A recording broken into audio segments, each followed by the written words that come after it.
Welcome to ForFamilies Podcast. My name is Isabella and I'm super excited to be here today. I know I say it all the time, but trust me when I say I learn from these conversations more than you guys, trust me, because they just really open my mind up to some of the things that I might not have considered or I don't know in depth. And today's topic is one that I'm really looking forward to. On ForFamilies Podcast is about conversations on children, on parents, for families. And something that a lot of families are now dealing with is special needs. So you hear things like, he's on the spectrum, she's autistic, she has special educational needs. What does that mean when someone says, oh, this child is neurotypical, but this child is neurodivergent? What does it mean to be on a spectrum, and what should you be doing as a parent, as a caregiver, as a friend, a relative, a support system? Some of us have family members who have children or adults living with special needs, and a lot of times it's taboo. We don't have these conversations, maybe from a place of fear. I don't want to say the wrong thing. What if it's read the wrong way, or we notice things that we don't know how to start this conversation? So when I say that it's something I'm really looking forward to, is because I know about autism. I know a friend or two. I know people who have children living on the spectrum, but what else should I be doing? What else should I know? How best can I be a support system? And I think this conversation is so important because this is me on an individual level. What about you? What about society? What about religious organizations, churches, mosques? What about the government? What should we be doing when it comes to policies? What about how we interact with people that socialize in a different way from us? I think we need to mainstream these conversations. I look forward to a day when I see movies, I hear songs, and they're truly inclusive. So I don't know who better to bring on the show than our guest. And I say that because she's a passionate autism advocate. She's a mom, she's an author, she's a behavior analyst, a parent navigator, and she is the executive director of Cradle Lounge Special Needs Initiative. It's a pleasure to welcome Solape Azazi. We have to give her the ForFamilies Podcast welcome. Thank you so much. It's such an honor to be on your show. I mean, with all this way you read all this thing, I just said, okay. It's you all. And that's the abridged version. But, I've seen you in person. I've seen you at an event that I anchored, moderated a panel session. I've seen you moderate. So when I say it is not just what they told me, I've experienced. And I'm so glad, because not everyone that is at the point or is ready to share their story publicly. They are ready to offer help and to educate you in private, but not everybody wants to put their lives out there. So I'm glad that you're in that space and you're also willing to speak. So thank you so much. Thank you so much for having me. So let's get right into the conversation. Autism. Wow. Prior to becoming a mom, did you ever hear the word autism, on the spectrum, neurodivergence, special needs? And if yes, what did you know? So, truthfully, prior to becoming a mom, you probably hear it in movies or, it's a slight mention. And what I've realized with us or with society is, if it doesn't directly impact me or doesn't directly affect me, we just shrug it off. They're like, okay, yeah, and then move on. So prior to being a mom, I don't think I made a conscious effort to find out what autism is.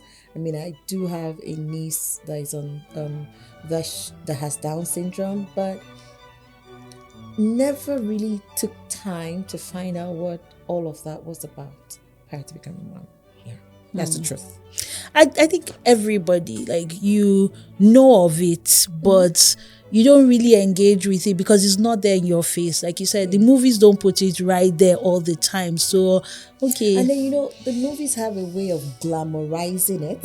And so because they say, oh, someone is autistic, they make it look like it's a glamour thing. So you don't exactly really feel what it is to be autistic. You see, or they can just tell you, oh, Albert Einstein was autistic or was neurodivergent. Or, they make it look attractive of some sort that even if you do hear it in passing, you don't actually feel the gravity of what it is to actually have a child with autism or a neurodivergent child. I think that's a call out to the media that we can do better with the stories that we tell, and we can be more inclusive, because when it's in your face, even if it doesn't affect you directly, but you see it, you are forced to engage with it, then you have a better understanding. Absolutely. And like, you don't just gloss over it. Yes, autistic, like it's the latest buzzword. Yes. So what is autism in very layman's terms? So I will do it in very layman terms, and then I'll just give you the proper definition of what it is. So in very layman terms, it's just, autism is just a different way of life. It's just a different way I see and interact with my environment. So all of our brains are wired differently. As an autistic individual, the way I would interact with my immediate environment, with my environment, your environment is the people around you. Everything, the way I interact is different. The way I perceive the world is different. So that is it in plain man's term. It doesn't mean that I am not enough. It doesn't mean that I am something is wrong with me or something is broken. It just means that I'm differently abled. That's what autism is. Yes, but when we want to look at it in a proper I wouldn't say medical term, but if you want to look at it properly, you would say that it's a neurodevelopmental condition that would affect how an individual would, communicate, socialize, and interact.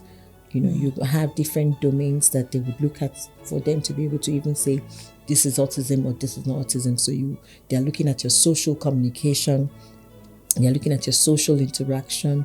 They're looking at whether you have repetitive or restrictive behavior. They're looking at your sensory integration. And all of this can be broken down into even simpler layman terms. So, for example, social communication. The child might not be verbal. It might be a nonverbal child, meaning that the child doesn't talk much, but then you would see a nonverbal child can still recite ABC, the nursery rhymes, but then you tell him, you try to engage in like a proper conversation. Most of the things you hear is tantamount to like maybe jargons and stuff. So yes, that kind of child might be labeled as nonverbal. We have some children are actually verbal, but then they can't, their level of communication, expressive language might be very slightly different from their age gap, or they might struggle with holding on a proper conversation. Social interaction, for example, you see a child might just want to play alone in a space. Sometimes you're calling a child's name over and over, you call the name, child doesn't respond to the name. Even right from, I think, even from 9 months, you see a child should be able to, those mobiles that they put on top of a kid's crib. Child should be able to track it. But if you see a child that is, just stuck in his crib, not interacting with his environment, those are red flags. That doesn't mean that child is autistic, but that is a red flag for you to start to monitor and start to wonder, why is my child not interacting socially with his environment? So that's social interaction in a nutshell. Looking at it as a baby, or even looking at it as a small kid, is what the name calling. Then you have restrictive or repetitive behavior. You have children where yellow can mix with white, or they want things done in a particular way. If there's a change in their routine, there's a meltdown. Meltdowns are not the same as tantrums, by the way. Like, they cannot function when there's a slight change in their environment or whatever. So those are restrictive behavior. You see some children want to just repeat. Sometimes some autistic children, you ask their parents, oh, what are the signs and all that?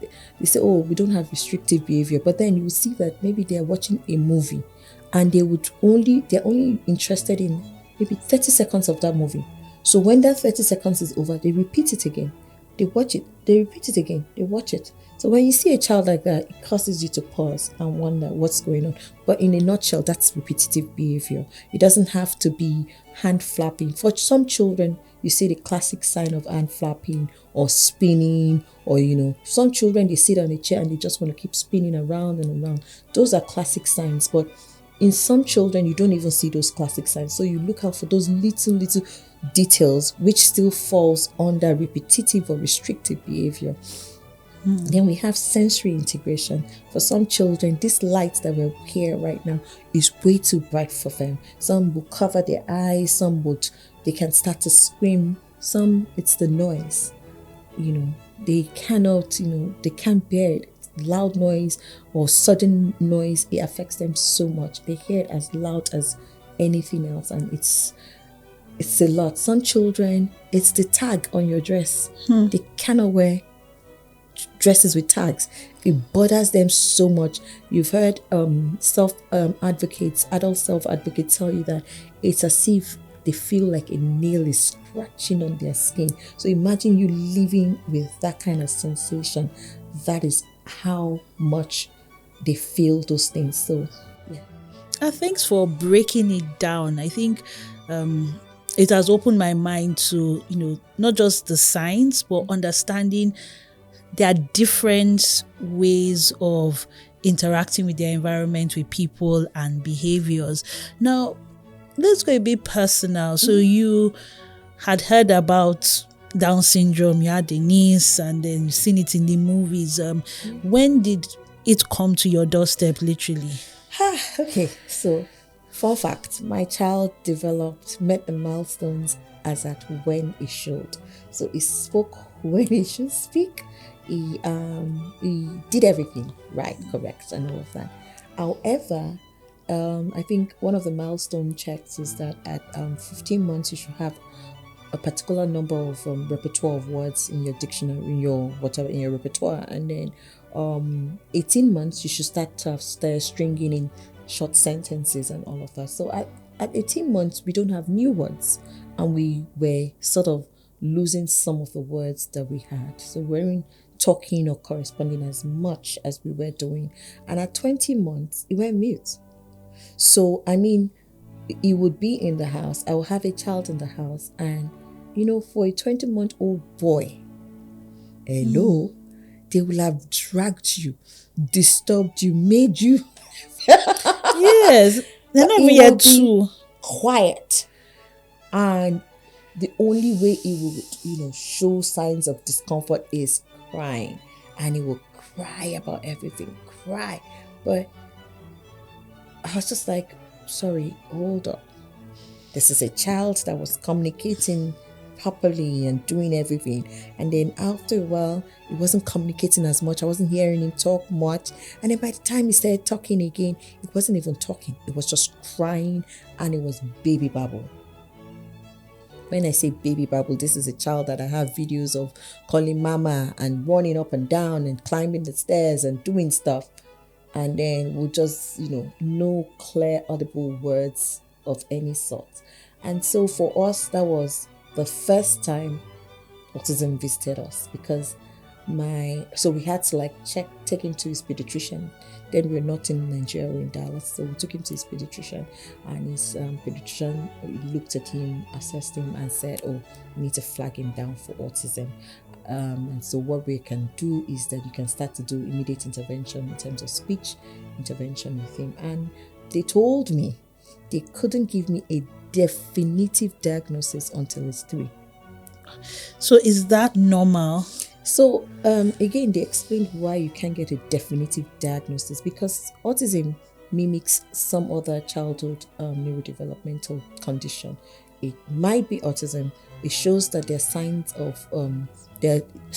but again, there's certain things that they have to measure, and then because it's measurement of diagnosis for autism is not blood drawn.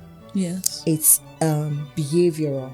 So they need to see you in maybe early intervention spaces where you're in class interaction.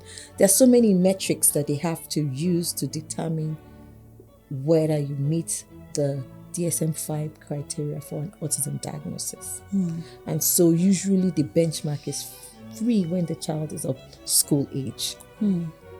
When you should have met, developed speech completely, this and that and that. So imagine me, it just turned 2, you're telling me, oh, you're probably going to have an autism diagnosis, and then I have to wait for a whole year. I was in my own personal hell. I can't even imagine it, because you have videos of him talking and interacting, and it's almost like, are you seeing double? And so for me it was a struggle to to relate the child that was currently in front of me and they're talking about to the child that I will see. I have video of him participating in a dance competition with all his other cousins, and it was engaging, it was doing all those things, and then you're now telling me that, oh, he can't say water, he can't say Mary, he can't say mommy carry, or those things. It wasn't saying any of those things. It wasn't.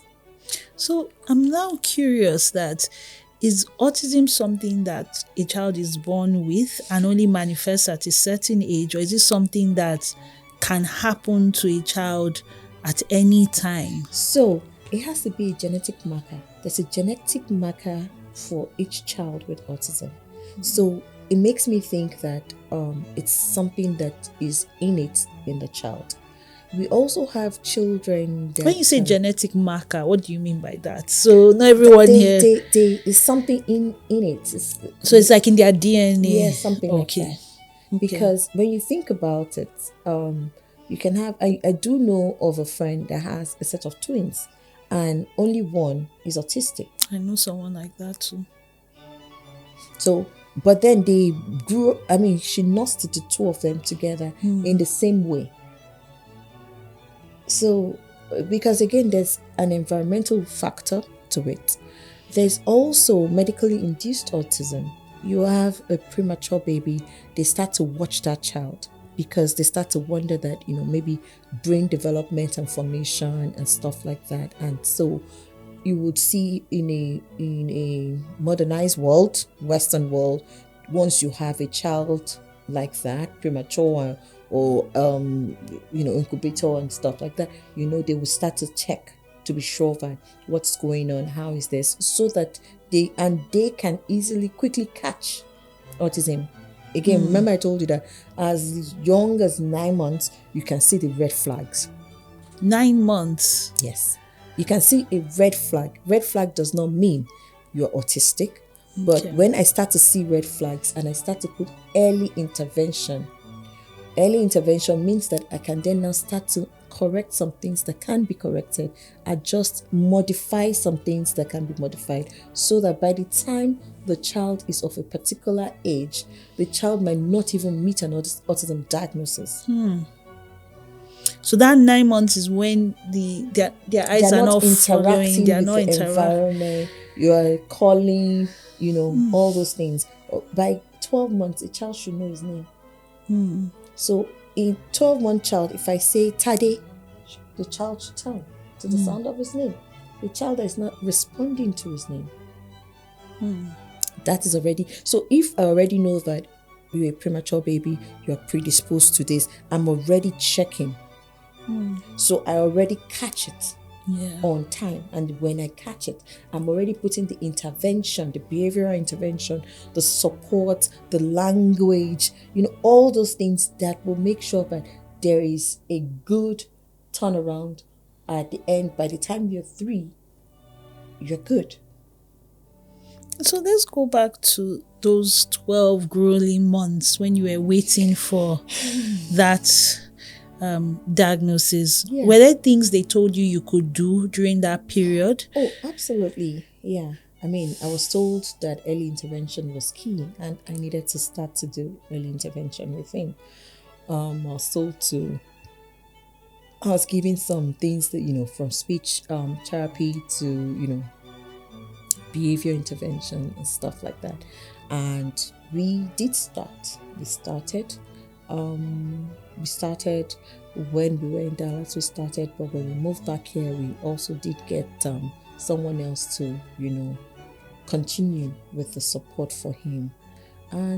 But the truth be told, I wasn't in a mental state to be. I mean, the person I was at that time to the person I am right now are two totally different people, because I was very depressed because I couldn't believe it. I was grieving the child I hoped for. Or even the child that you saw up until... Yes, and that's, because with that child I saw up until that time, you had dreams, you had aspiration, you would have things that you've called up and manifested into that child's life. And then suddenly, when you sit across from a doctor, it's always different, because the first thing they will tell you are the negatives. They will tell you, oh, your child has autism, you may never be able to this, you may never be able to, you may never. So you are hearing all the never, you might never be able to hold a conversation, you may never be able to be potty trained, you may never be. They were just a lot of nevers. And then you go to Google. Professor Google did not have any positive thing to say to me about what might change. They were just negatives. And then you then now think to yourself, okay. And then I think for me at that time also, I didn't see a lot of people like me to speak up and say, oh, my child also has autism or this or that. So I was alone in my own hell because there was no support whatsoever. You look online, you see only Oimbo narrative. I didn't see a lot of Nigerians or Africans speaking out about this or really sharing their own story to just tell me, okay, this is where we are now, this is where we're going to get to that place. So it didn't feel like, and then you check the people within your circle, nobody's saying anything. So it felt more like it's only me. So I get to now ask myself, did I do something wrong to get to this stage? I mean, what did I do that I wasn't supposed to have done? Again, remember, it's my first child. And it's a big family with lots of grandchildren. He is the one and only with autism. So it's a lot of things to unpack. And then my family was there. They don't know how to help me because they don't understand it too. So it's new. It's something very novel. With Down syndrome, you already know from the beginning that your child has Down syndrome. And so you started the intervention from the very beginning. So for them, they couldn't understand a child that was okay. And then you're telling me he has regressive autism. He regressed into autism. What does that even mean for them? So it was a lot of unpacking for them. And, they didn't know what to do. They didn't know how to react. And then it was always crying. So you see, you like, I don't want a crying baby. Yeah. And so it was hard for them to even want to help you. Because they were like, it's only you that can handle him. It's only you that can understand him. So the pressure of everything was a lot in that 1 year. I can't even begin to imagine. Which is why I'm so happy we're having this episode, because I feel like once you start speaking about it, you will find out that you're not alone, and other people have gone through this. This is what has worked. This hasn't worked. So when would you say you got to a turning point in your journey where you accepted this autism diagnosis and you turned it around to even become passionate about advocating? Yeah, I think the turning point for me was, so I have 2 children. I have a younger one, and in the midst of me trying to unravel what was going on, I had my baby. And then I think when it turned 6 months, I realized that I couldn't really pinpoint what was significant about the 6 months on earth, because I was lost in my own self. But that wasn't really the turning point. I remember when I now went for his official diagnosis. I traveled for his official diagnosis, and I was seated across from the doctor's office, doctor's table, and we're talking, and they gave me the diagnosis, the official. I broke down. And I cried. And I cried a lot because I traveled alone with him, just the two of us. And I just kept on looking at this little child who I was his world, who everything, his world revolves around me, or how they say, like mommy was his entire world. And it was such a big burden for me. But I remember that, his name is Onipri, means God's gift. God won't give you more than you can handle. He won't give you. I know that day when they told me everything, they gave me all the support, what to do. I didn't start that day. That is the truth. Even though some people thought I did not start any intervention that day. I went back to our hotel room, locked the door, cried. I cried well. And my son was just playing and watching cartoon and oblivious to what was going on. But when I finished and I was ready to go back home, I went back home a different person. And when I went back home, we didn't start the intervention. Again, I didn't start any intervention for like a month, I think. We just were okay. I said to myself, I need to first heal me. Because one thing stood out for me. If I am his entire world, I'm empty. I can't pull from an empty cup. So I need to fill it in. I need to get well. I need to be mentally stable. I need to be present for me to see him, for me to know what he needs, and for me to help him. So I took that time to get better, to find me, to rediscover my strength. And as I started to journey with my children. We started to redefine our own current new. Like myself, my husband, we sat down. Okay, this is the new us.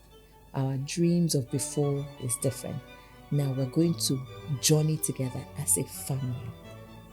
Outside factors, no. This is our current reality. And we have to make sure that this reality works. How can we make it work? And so, not only did I find me, I decided this is me, this is my support system, this is my husband. Now let's see how we can make sure that we are moving as one voice to make sure that this child doesn't suffer. And that's it. And it's been a big journey from there. So from there, I started my support, found people around me, and I realized that the more I spoke, I realized that people then will say, oh, I have a sister, I have a brother. And I'm like, where have you all been? Why are you not talking? Because if you were talking, I would know where to reach and pull from. But you guys are here and you're not talking. How do you help? I believe in the power of storytelling. Yes. And I believe that the more you tell a story, the more it helps. It builds a village. And so for me, I just felt like I need to start to tell my story. And the more I told my story, the more the strength I gained. And I became stronger. And I was just able to build from there. I think it's so powerful, your story, and just coming to that place of your new normal and saying, this is it, the cards that we've been dealt with, but this is what we're going to make of it. Yeah. You have a second child. In raising both of them, how are you able to bring your second child into that new normal? So I think the luck I had was that because at that point I was rediscovering myself, he was also starting to learn about his environment. So it was easier for us to just say, this is us as a family. And this is how we are. So I think for him, he's never had a brother who is not autistic. Yes. So for him, my brother, this is us. Yeah. And because we always have conversations. So again, I won't tell him, oh, your brother is autistic. That's not it. Your brother is okay. He has autism. But autism doesn't define who he is. He has other talents. He has a very vibrant personality. So we don't look at, so I don't let his diagnosis define him. So even in the house, they have chores that they do. They have responsibility. I don't say, oh, because you're autistic, you can't do this. I will say, your hand is working. Your leg is working. What does it require to do this job? Hand and leg. Come on, go and do it. That does not mean that I don't know where his limitations are. I won't, tell him to come and argue his points to me. Yeah. When I'm saying, okay, who did this and that, I won't start saying, you tell me your story, you tell me your story. Again, because I know that he has limited communication skills. So putting him on the spot like that is me knowing his limitation and then still doing him a disservice. So I won't do that. However, I would ask him the things that I know that he can do, that are well within his own power to do. He has to do them. And I think because from the beginning there was no demarcation of roles or responsibility or who does what, when, how, or because this one is, there was no preferential treatment. Everybody had equal say, equal weight and all of that. I'll give you a classic example. During COVID, there was the lockdown, blah, blah, blah, and all of that happened. And so when they resumed back to physical school, I got a call the first day they resumed back from the class teacher with a letter from school also. Class teacher called me to say, thank you so much for raising such a wonderful boy. I was overwhelmed today, but your son stood up and he did what he was supposed to do. I'm like, what happened? Well, this is what happened. The class resumed. They didn't tell her that she had 3 autistic children in the classroom. I think a class of maybe 12 or 11 or something. And then 3 of them were autistic. And then she was overwhelmed because as one is running out of the class, one is crying again. I think the 3 kids, that was the first time they were going to get into an actual classroom. So my son said, I've got this, Miss Ayodele, and took one of the boys and sat down with, like the boy was running out. Oh no, you don't run out of class. Come sit with me. And so that one sat with my son all through. Even at his, so it was later that my son was telling me, I didn't eat my snack today. I said, what do you mean by you didn't eat? Oh, the boy ate his snack. Do you understand? So I said, why? He said he didn't know. He just wanted it and I said he could have it. So not only did he feed the boy slept off on his lap. He cared for the boy all through. And then one of them joined their table at some point. In fact, throughout that year group, he was in charge of the kids, the autistic kids. Like it would be like, I've got this is my table. So he's watching this person was play buddy to another person on the playground. That was it. Wow. Now, did I consciously tell him this is what you're supposed to do? No, but because he saw the way we did things in the house. He has a brother that is autistic. He saw how it's normal, it's okay, everybody, let's do this. And that is the spirit in which we did things in the house. So he was able to go into school the first day and saw that, oh, my teacher is struggling. You're like my brother, come. Let's do this, we got this. And he sorted it out. And school sent mail, teacher called, sent mail. Before I even knew what exactly happened, before I was able to tell my son, you must be starving. He was like, oh no, mommy, I'm okay. I'm just happy that they were fine. No, they were just running out. And I just knew that I had to because I didn't want him to run down and hurt himself. Like, wow. Well done, mommy and daddy. Well done. I mean, my next question already, you started to answer it, is because the role of the extended family. Earlier on in the beginning, he was the only autistic child with so many cousins so and I'll tell grandparents. You what I did. Cousins. So, yeah, I met one lady who helped me. She's up at Peters. I remember then I was struggling. I didn't know what to do. And the other kids, because he had cousins that were his age mates and stuff, who didn't understand what was going on with him. And then Chizoba gave me some videos, some movies, and then told me this would help explain to children, it's in Nigerian context and stuff, what autism is, and blah blah blah. So again, because my house used to be the fun house, kids would come, want sleepovers, want this. So I told the parents to drop the cousins, that we're doing a movie night in my house, So we had the older kids, 12 years old, 10, everybody. My house was filled with children that day. And then they were like, can you cope? Are you going to cope? I said, don't worry, sleepover. We're doing movie nights. So usually when we do movie nights, we put the blankets and the beds, whatever we can find, sleeping mat in the middle of the living room. We push all the furniture apart, and then that's where we stay. So popcorn was popping. Everything was ready. Like, they were thinking that it's one of those movies that Auntie Sharpe shows.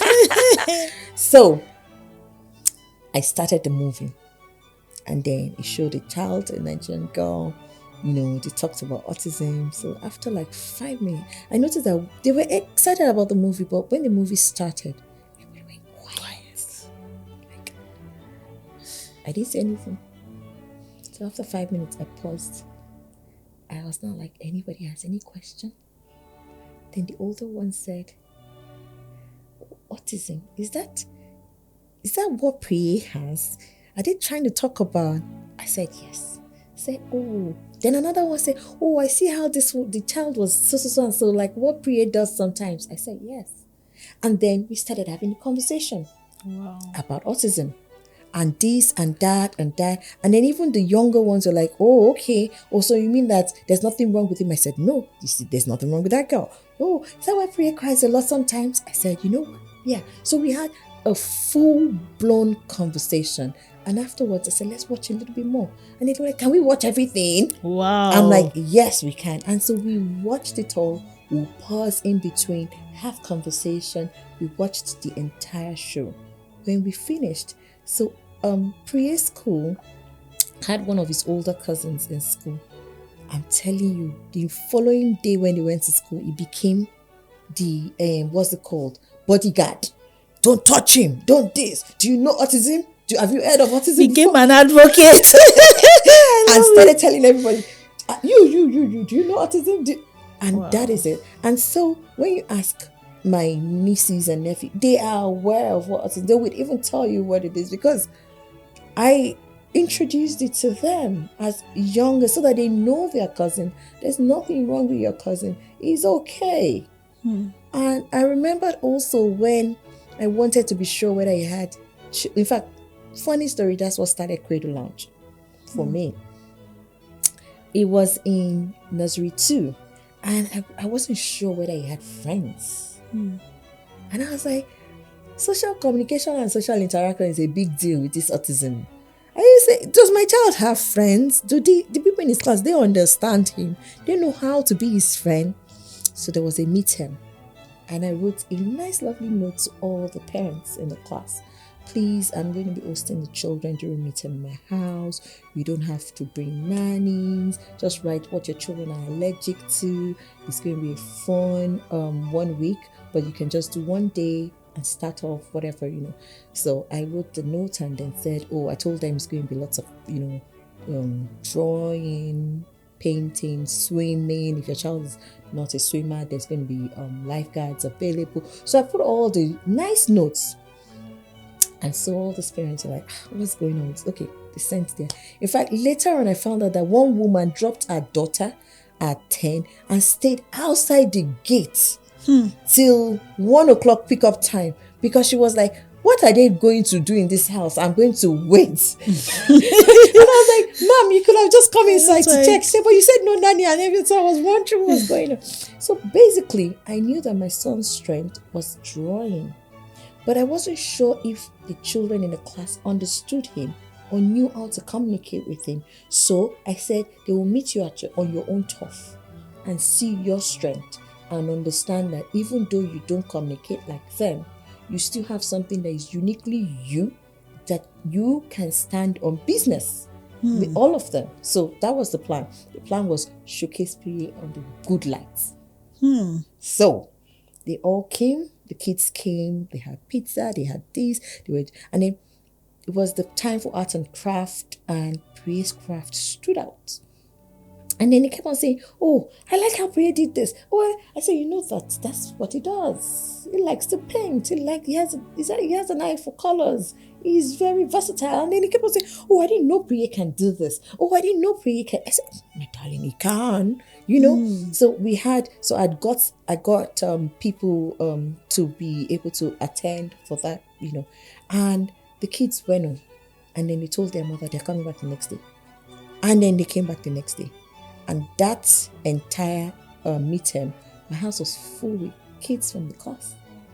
And the parents just kept on saying, we don't know what you did, but is it available next term? I was like, yeah, next midterm. They said, no, we want holiday period too. And so we started off with Cradle Lounge Holiday Club.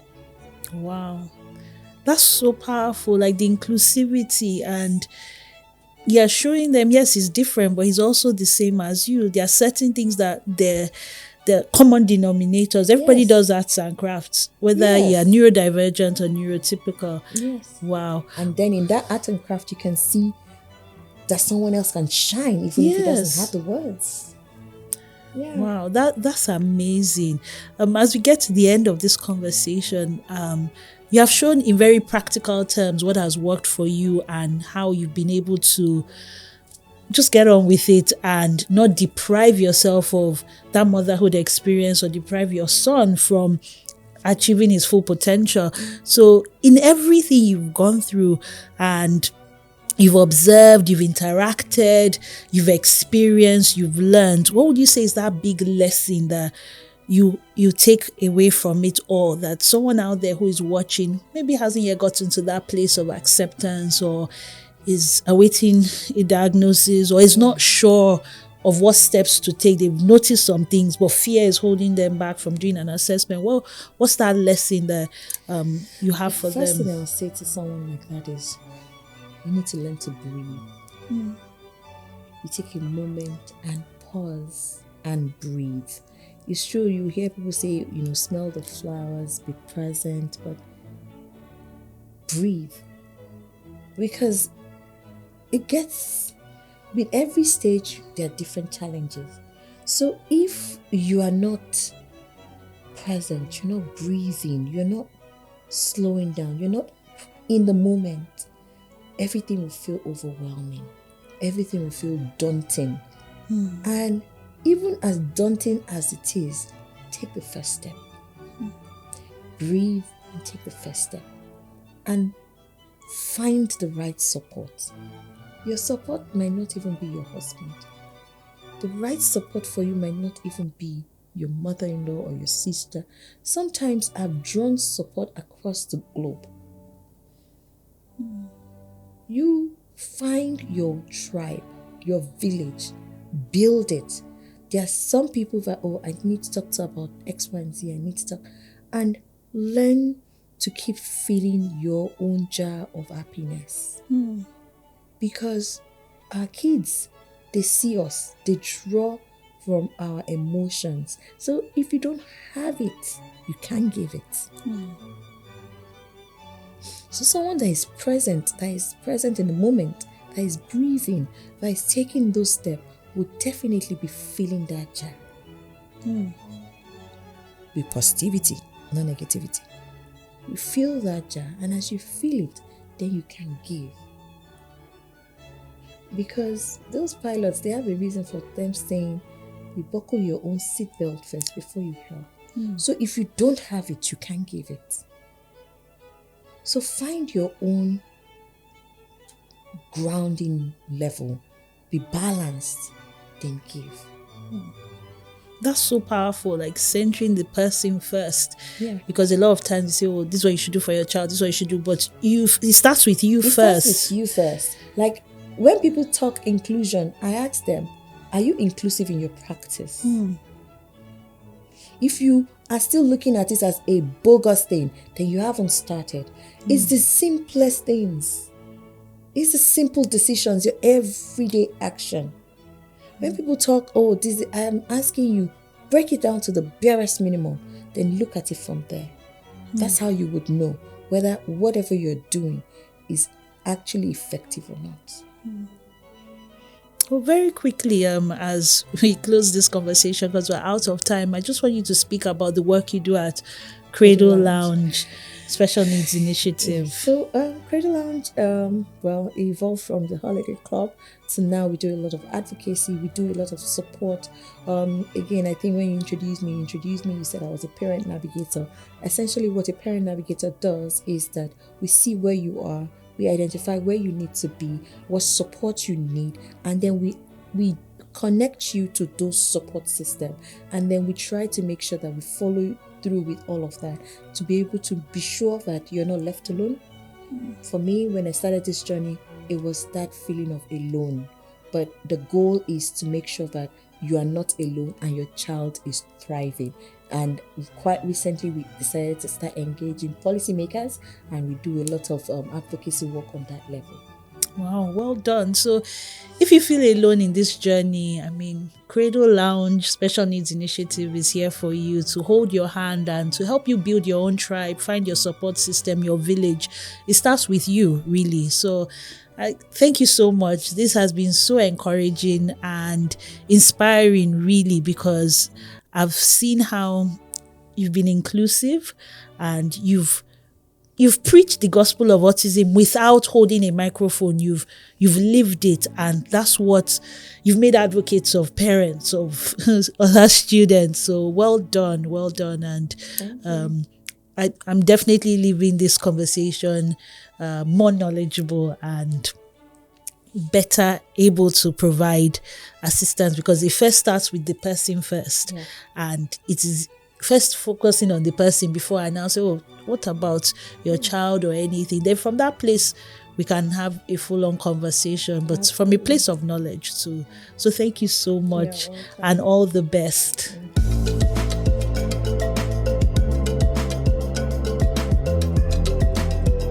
Welcome to What I'm Loving Now. This is a segment I put you on to all the great stuff, and it's a period of discovery for me in my life, as a parent, as a child, as someone that is very inquisitive. So what I'm loving now, this one might shock some of you that don't know this aspect of my life, is that I'm a traditional wedding compere and alaga. So if you know the Yoruba culture and weddings, you have this woman or man that represents the family, and they're like the spokesperson. So they're the ones who say, our son has seen a precious flower in your garden, or they are the ones representing the bride's family. But why am I saying all of this? I think becoming an alaga Isabella, alaga Oloyinbo, alaga Tolo, Cambridge, has made me appreciate our culture in Nigeria. And while alagas are primarily used in the Yoruba culture, I've had situations where an alaga for a family that's not Yoruba, maybe it's an Yoruba family and the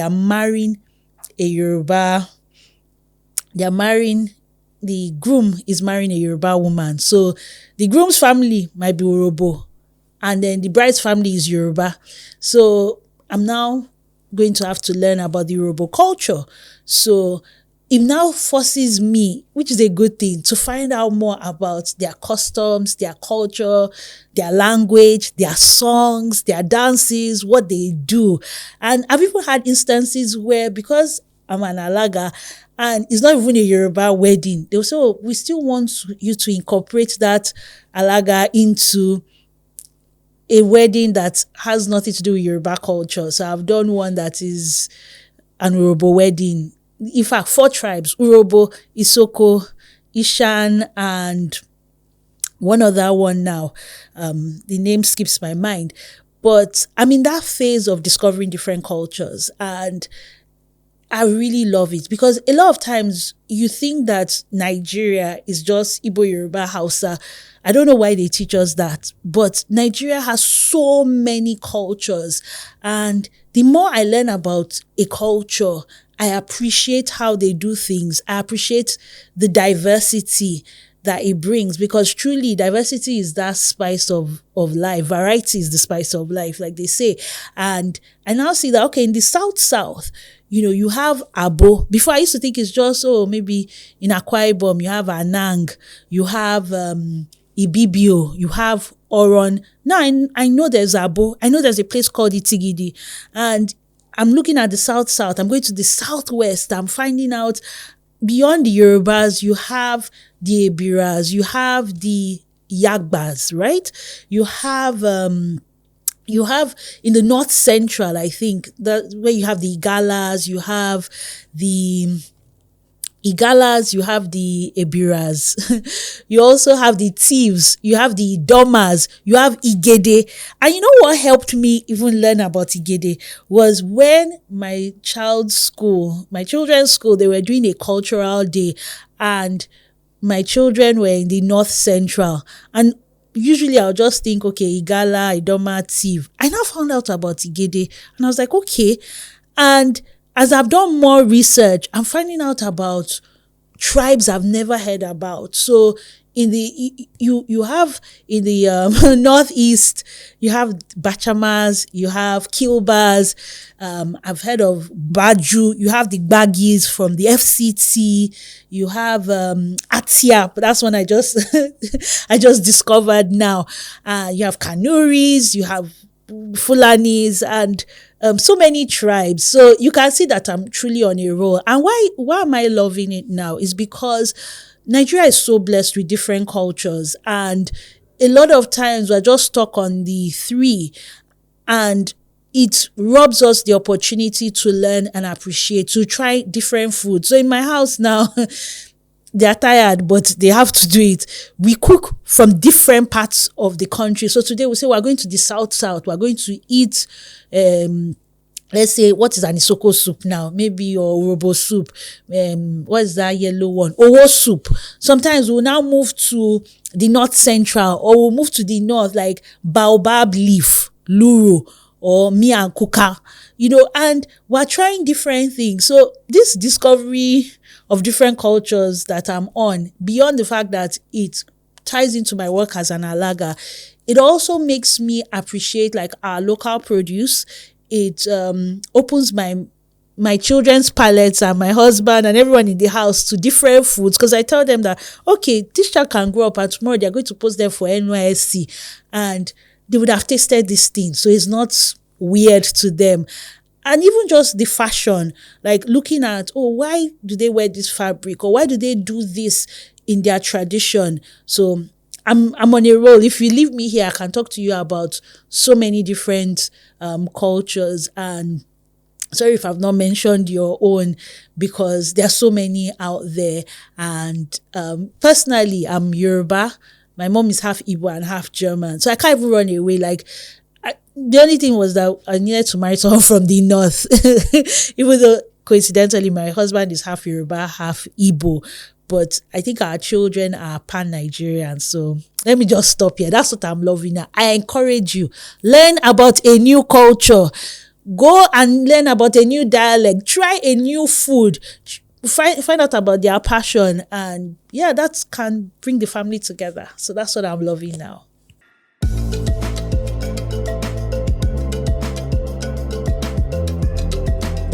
Welcome to the segment where I try my possible best to answer your burning question, or even share questions I have had, and I share my own view so that we can engage in the comment section. We're a community, so I don't know it all.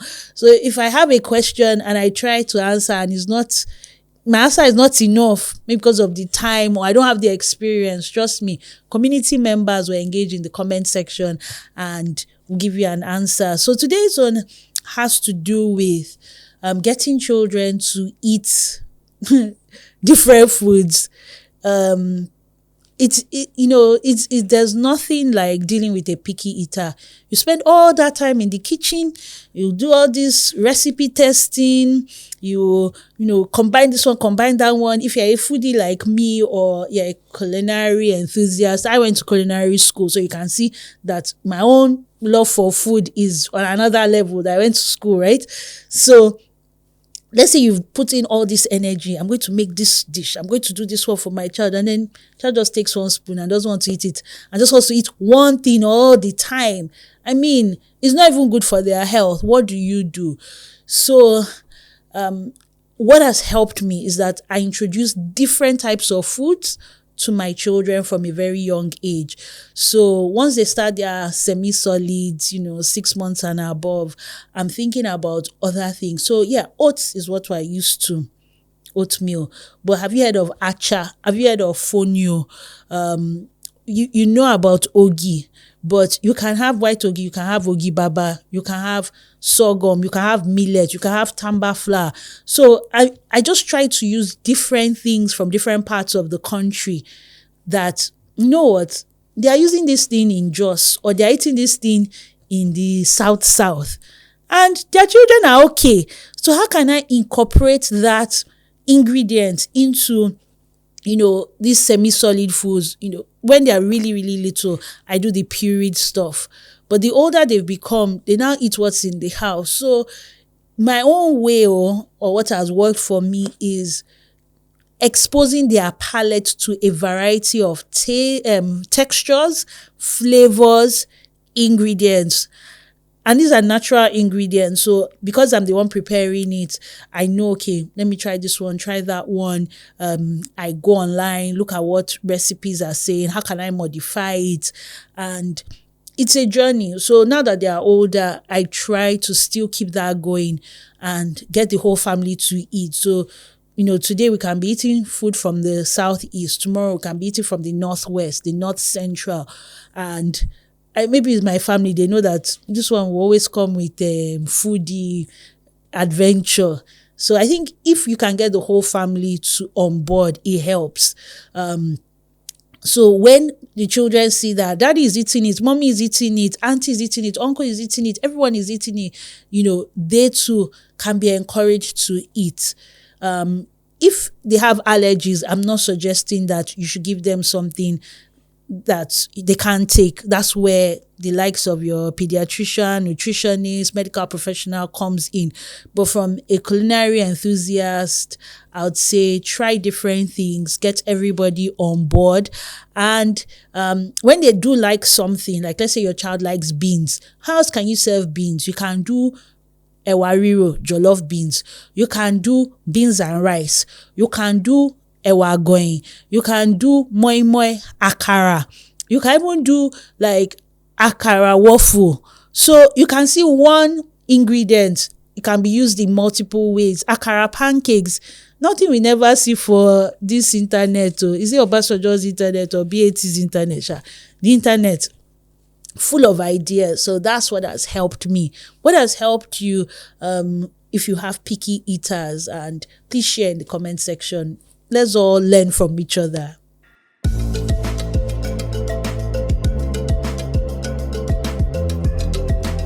Really enjoyed today's conversation. I know I say that and I do sound like a broken record, but truly, I think our guests are the best. They are amazing. They come with a vulnerability and an honesty that they just feel like they can share. So I'm really glad that we had Solape Azazi just share her own experience on raising her son who is living with autism, who is autistic. He's living with special needs, or he's on the spectrum.